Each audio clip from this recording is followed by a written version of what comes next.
Hey, this is your host Andrés, and I welcome you to Where You Listening? An exploration of blackness in the songs we love.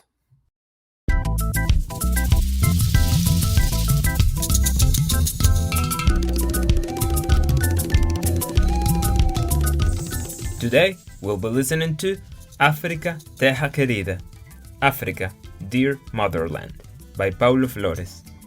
Paulo Flores is a gifted Angolan singer and composer born in Luanda, Angola's capital, in 1972. Soon after the Angolan independence, his mom and grandparents moved to Lisbon, Portugal, bringing 3-year-old Paulo with them. Despite growing up abroad, Paulo maintained a strong connection with Angola, spending his summer vacations back in Luanda. Paulo eventually relocated back to Angola in 1999 around his 27th birthday. In his 33-year-long career, he has created 18 albums, becoming a household name of Angolan music. Among his most iconic albums are Sasasa from 1990, Coração Farrapo y Charri 1991, and Tunda Mungile from 1992. Paulo's music and worldview were heavily influenced by his late father, the famous nightlife Angolan DJ Cabé, whose large collection of Angolan and foreign music helped shape Paulo's musical taste. Paulo started his musical career early on, launching his first album, Capoeira Camundanga, at the young age of 16, under the production of Eduardo Paim. The song Cherry in this album became a protagonist in the beginnings of the Kizomba rhythm. Paulo himself relates the creation story of the Kizomba rhythm in an interview for Afropop Worldwide. He says, I quote, "When I went to Luanda to record my first album, they, Eduardo Paim and other musicians, were starting to develop that new musicality, inspired by souk from the Antilles. But they had our instruments and our own bass way of doing things. Ruka Bandunem was the guy who had the electronics, and then I had, I guess, the lyrics and the melodies." End quote. Together with Eduardo Paim, considered by many to be one of the key forefathers of Kizomba music, Paulo Flores and Ruka Bandunem are part of the pioneers and architects of Kizomba as a music genre, which would rise to become a movement across Portuguese-speaking Africa, the Palops, and eventually in Europe, Asia, and the Americas. Although his first albums were mainly focused on Kizomba, Paulo's interest in recovering and recentering the musicality of Angola led him to shift his musical career towards the more traditional Angolan rhythm known as Semba. An example of this shift is the album Canta Meu Semba of 1996. Since the redirection of his musical creativity, Paulo's work has largely focused on Semba, recording classic songs but also creating his own. Interestingly, Paulo's voice is also said to have changed noticeably over the years. You can find evidence of the change, for example, by comparing the song Porque Chora Pio Pio in Sasasa from 1990 with Njila Iadikanga in Independencia of 2021. Paulo has played a key role reviving Angola's dance and music. He is sometimes known as the poet of Semba because his lyrics are notable, and not only for their poetic nature, but also for their close relationship with the living experiences of the Angolan people, their hardships and their hopes, their ability to resist, their music, and their dance. In the same interview with Afropop Worldwide, Paulo declared, I quote, "I can sing other genres, but when I sing Semba, I feel like I am really myself." End quote. In África Terra Querida, Paulo displays his poetic lyricism with a candid, melancholic description of various situations that depict life in the African continent and in Angola in particular, ranging from the relationship with elders, to interactions between neighbors, to the extremely popular game of soccer, the sport of the masses. Let's listen.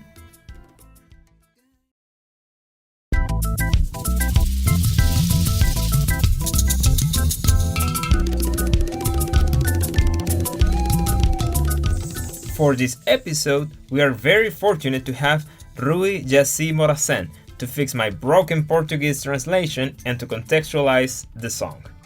Rui is a project manager in the oil and gas industry, and he is also the founder of the University of Kizomba, a non-profit educational initiative that aims to promote Angola at large, preserving its culture and the essence of its dances.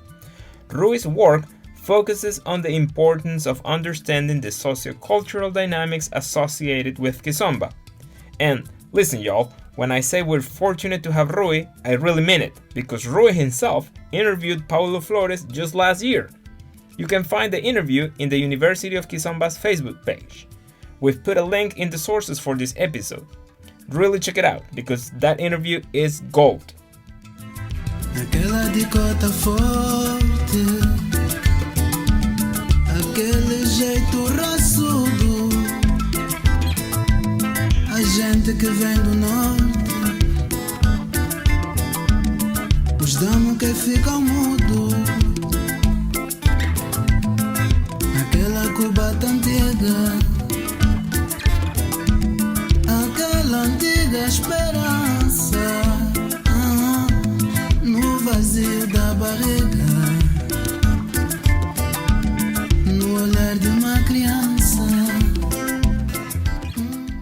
Aquela dicota forte, aquele jeito raçudo, a gente que vem do norte, os damos que ficam mudos, aquela cubata antiga, aquela antiga esperança no vazio da barriga, no olhar de uma criança. That strong elder, that tough demeanor, that tough attitude. Those who come from the north, the dudes who are silent. That old cubata, that ancient hope, in the empty stomach, in the look of a child. Well, in these lines that you just heard, there's a couple of words from the Kimbundu language that require some explanation. Dikota refers to someone who's highly respected in the community, not only for age, but mostly for your wisdom. Someone who is a counselor within a family or community, usually even in rural areas, but even in urban settings, a kota, shortened for Dikota, is the one who people look up to as a source of common sense and wisdom, and someone who helps folks make sound decisions. We also heard the word kubata. That simply refers to a small, a humble hut, usually built of very cheap materials of construction, like clay, and typically for families living in rural villages. I believe Paulo here, he's just setting the scenario so that his audience can, visualize what's going to happen next as he's telling the story. I.e., he's painting the physical setting, the sights, the sounds, the smells. He's placing us all in the Africa of his memories. I think more importantly, he's also placing us in his home. Not only literally, but figuratively. And home will always be home. No matter how hard life is over there, in Africa and even in, most developing countries, home is always home. As he said, despite the empty stomach, despite the sad look in the eyes of a hungry child, despite the poor living conditions in the hut.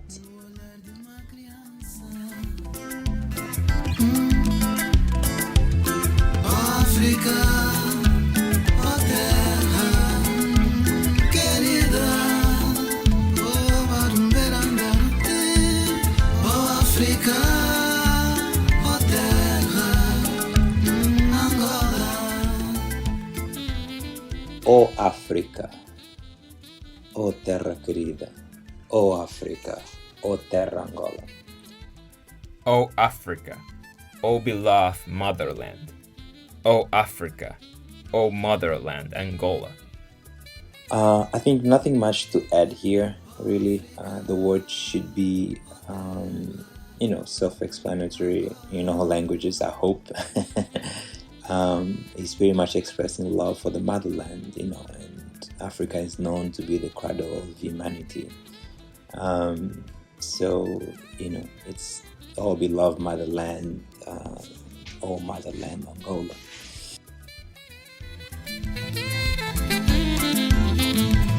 E aquele sujeito magro atrevido, com seu jeito bangão, de quem sabe tudo. Chega na casa do outro, não chora, chora, entra logo, não faz cerimônia. E no quintal uma velha tia batendo funge, com a mão na cabeça suspira cansada.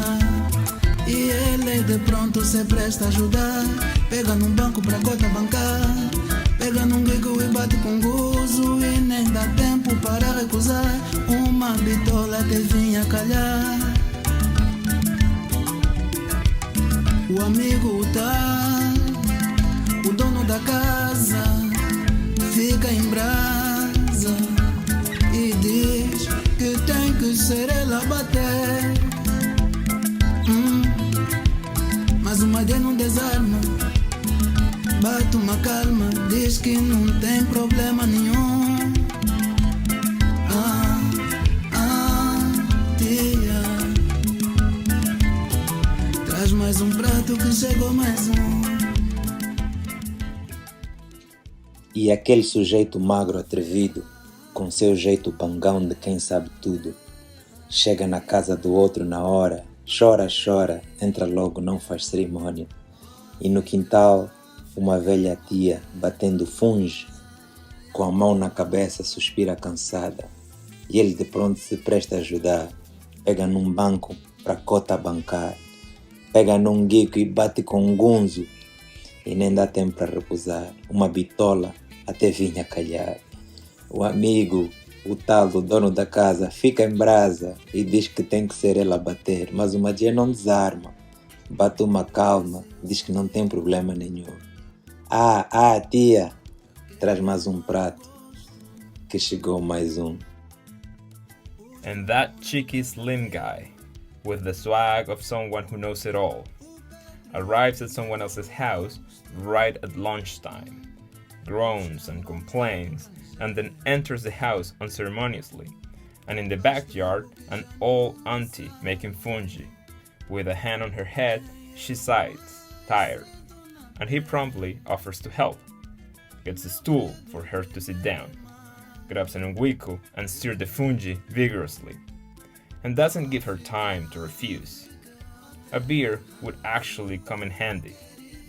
The friend, the owner of the house, gets upset and says he's gotta be the one steering. But the dude doesn't let go, keeps steering calmly, and says that everything's okay. Hey, auntie, bring another plate as we have one more guest. Here Paulo, he's reminiscing, in trying to paint again, the aspects of gathering in Angolan families around the table in a typical Saturday afternoon, which is a day that almost everybody has funge for lunch. The slim guy that shows up uninvited at lunchtime. It's a character that Paulo creates to, I believe, personify the lack of formality in most African social environments, unlike in the Western world. In this particular context, there's no need for, a written invite for lunch. There's no need for RSVPs in advance. No pomp, no protocol. The stuff that usually is required, that we do require usually here in the Western world, where, there's much more processes and procedure before you showing up at someone's house or at an event of whatever nature. On the other hand, the last minute guest, he understands also that one of the most fundamental premises of economics is there are no free lunches, right? And that's why he quickly identifies, a way to, quote unquote, pay for his lunch. That is, he puts in the physical labor that is required for one to make smooth, flawless funge. If you go on YouTube, or any social media and try to look for videos of people making funge, you'll see that requires ngunzu, that physical strength, that stamina to make the funge be completely smooth and looking good. So by providing help to the old lady in the kitchen, he eventually wins the heart of the owner of the house. Thereby, he also ensures, that there will be a good atmosphere amongst all guests at the table, at the lunch table that is being set. I.e., hey, I paid my dues, so to speak. So I earned my spot, my seat at this table. We can also hear in this section of the song, or the lyrics, several words that require some explanation. We can start with funge. Funge is Angola. For some of you guys who are somewhat familiar with African food, or in particular West African food, funge is, Angola's own fufu. Some of you might be familiar with fufu. It's a dish that can be made. I wouldn't say fufu is a dish. It's, it's something that you have with the protein, right? You're not just gonna have grilled fish. You're not just gonna have steak. You're gonna have something, the starch, if you will. So it can be made from either cassava flour or corn flour. And funge is really, to Angolan cuisine, what pasta is for Italians. It's ubiquitous. It's omnipresent. We also hear words like ngiku, nguzu. Ngiku is the piece of wood. It's almost like a baseball bat with a flat tip that you use to steer the funge. And I was speaking to Andrés earlier this week, and he tells me that in Colombia, they call it the mecedor. The other word is nguzu. It's often, some people might refer to pulungunza. Ngunza, pulungunzu, ngunzu. It refers to physical strength. It's stamina. It's just a sheer muscle power. We hear also madie, bitola. Both are old Angolan slang from the 80s, so I can definitely relate to that slang. I don't think somebody in the teens today will know some of these words. Madie just means dude, a male guy. It's particularly handy when we want to address or refer to someone that we don't know, or someone whose name we cannot remember. So you just say, hey, Madie, or that Madie, right? Bitola is just beers. It's rarely used today, and now we use, most likely in street languages, we're most likely to use birra to refer to a beer. And I'm told that in some Latin American countries like Colombia, you guys also use, some folks also use, it's very common also to use birra to refer to a beer.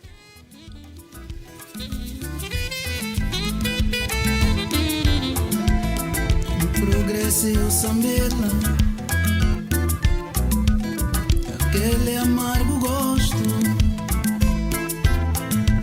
o strumono lá da vila, o Pedro e o 1º de agosto, os cambas lá do Ranger. Faz tempo que já não saio. Quem eu mais sinto na pele, meu credo, 1º de maio, de Benguela.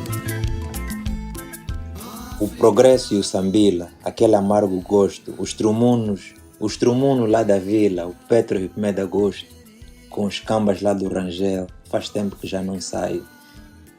Quem eu mais sinto na pele, meu querido 1º de maio. The progresso, the sambil, that bitter taste, the trumuno from the villa, the Petro and the 1st of August, with the friends from Rangel neighborhood. It's been a while since the last time I went out. The one I feel most in my skin, my beloved May 1st team. Here Paulo communicates longing. He's alluding to the great derbies in Angolan soccer, involving, the local iconic clubs such as Progresso from Sambizanga, also known as Sambila. as well as those, between archival powerhouses like Petro Atlético, which is my favorite club, by the way, and Primeiro de Agosto, or 1st of August, which is the team associated with the army.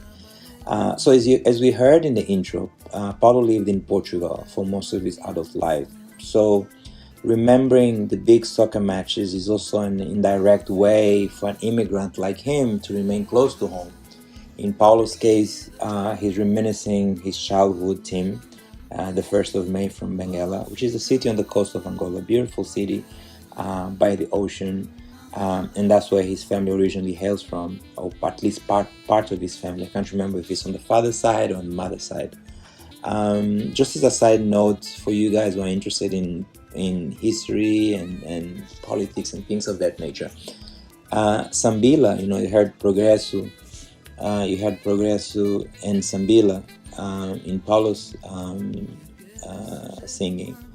And Sambila is, that's where Progresso, the team, is from. Sambila is a historical neighborhood just in the outskirts of Luanda, in the border between the slums and the more urbanized area of Luanda, which is Angola's capital. Sambila associated with important, clandestine activities during the Liberation War for national independence, and other important events that actually shaped the country's political scene in the post-independence era. So, you get a lot of street cred when you say, I'm from Sambila, right? People respect you because of the name associated with that.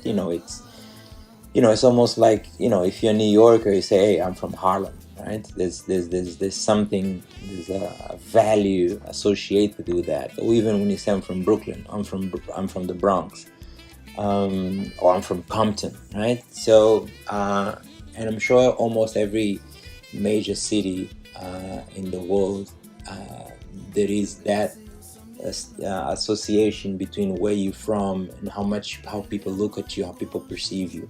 So Sambila has that connotation and street cred value, if you will. It's also home to great Angolan musicians, Artur Nunes, Ruben de Castro. Both are regarded as undoubtedly all-time legends in Angolan popular urban music. Did you guys also catch the word trumuno? Trumuno is, it's in Angolan slang that we use for any blockbuster matchup between two heavyweights in a given sport, especially in soccer. África, África, terra querida, querida. Oh África, oh terra, Angola, minha terra. África, oh terra querida. África, oh terra Angola, minha terra. O Africa, O beloved motherland, O Africa, O motherland Angola, my motherland. The lyrics of this song, they're written in Paulo Flores' classical style. His typical style is part poetry, part storytelling. He likes to play with words. He uses satire and metaphors to convey his message. The lyrics of this song, I feel like Paulo threads very details about Angolan culture and Angolan way of living in general, some of which I'd like to highlight in this episode for you guys listening. You remember how the dude shows up in the house. That's actually not rare for people to show up at your house uninvited in Angola, even if it's, right at lunchtime or dinner time. And you probably notice how the guy was helping, steer the funge. Although Angolan women take great pride in their cooking skills and in the ability to please their families with delicious food, Angolan men can help in the kitchen too, with no shame, and there's no stigma or feeling emasculated or anything like that. So if need be, Angolan men,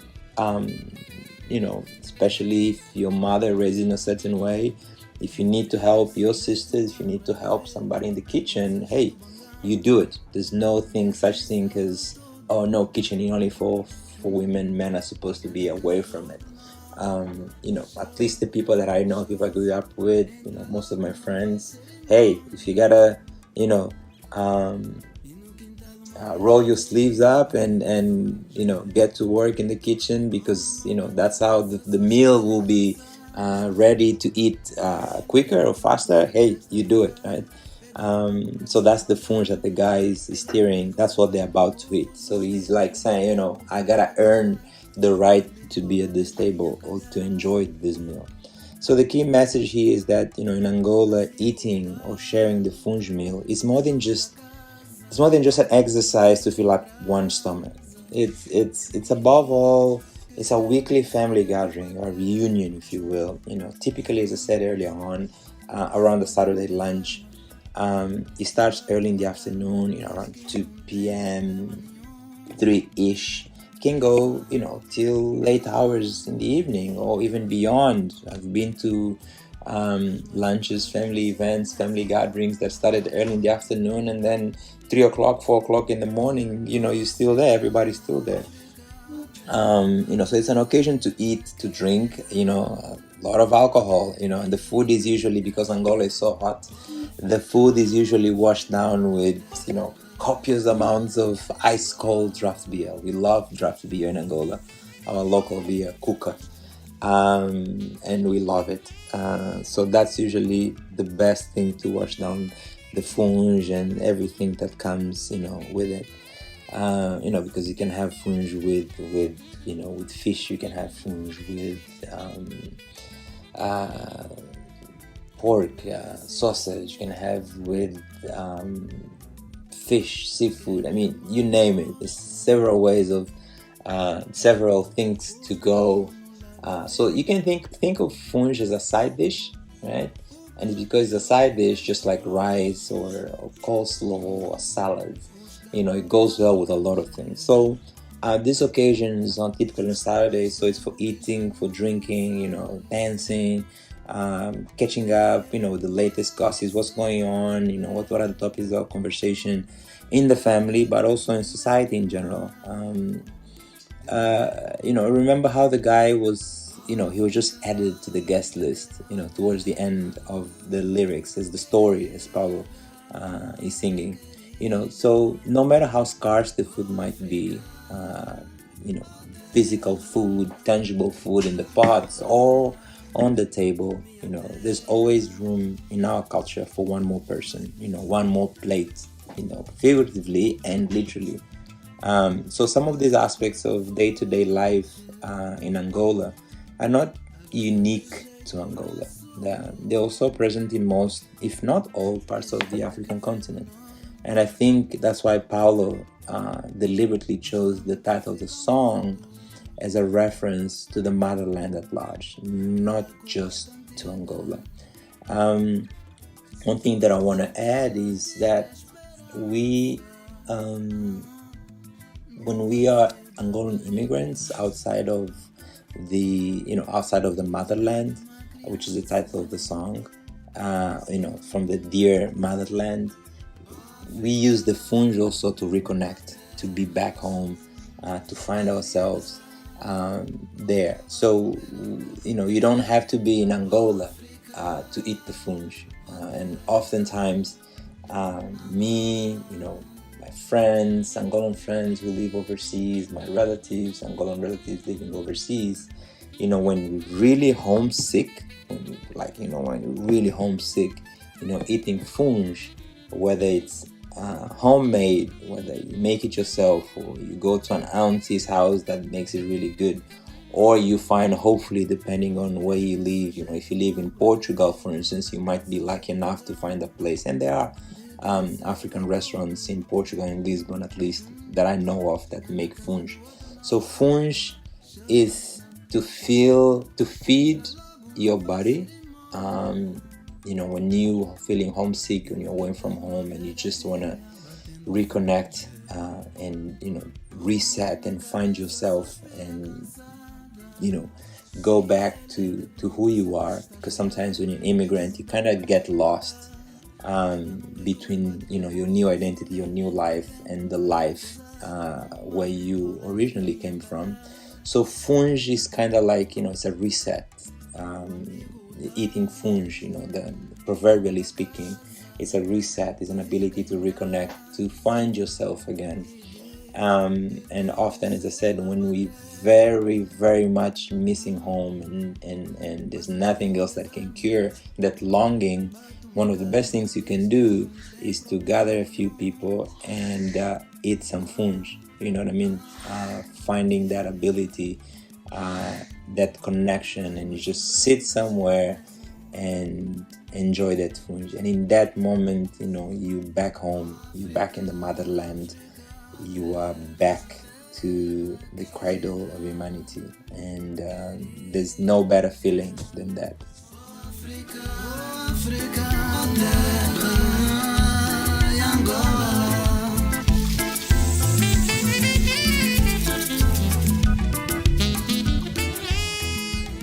Many of us in Latin America and the Caribbean probably have memories that resemble what Paulo narrates in this song. The warmth of a meal shared with family and friends, the addition of one more unexpected plate to the table, the lack of formal invitations, the hardships, the hope, and of course, the football fanaticism. In terms of music, the similarities between African cultures and cultures in Latin America and the Caribbean is more than a simple suggestion. As Paulo Flores argues in several interviews, African rhythms were brought to the Americas during the tragic centuries of the transatlantic trade of enslaved Africans. In the Americas, these rhythms were transformed, and the resulting new sounds eventually went back to Africa, to the Matrix, to influence its music. As we learn in track 6 of our second season, this is precisely the story of Caribbean souk and its influence on Kizomba from Angola.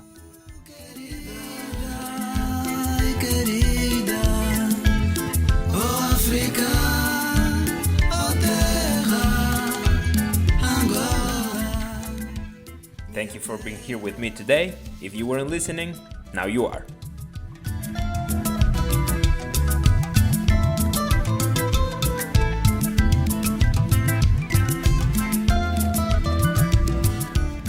Thanks for listening to today's episode.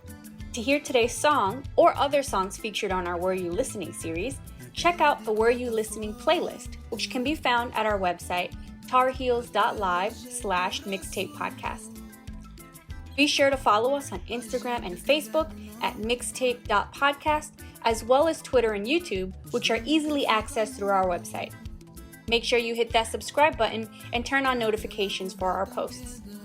Thanks for listening. This is Mixtape.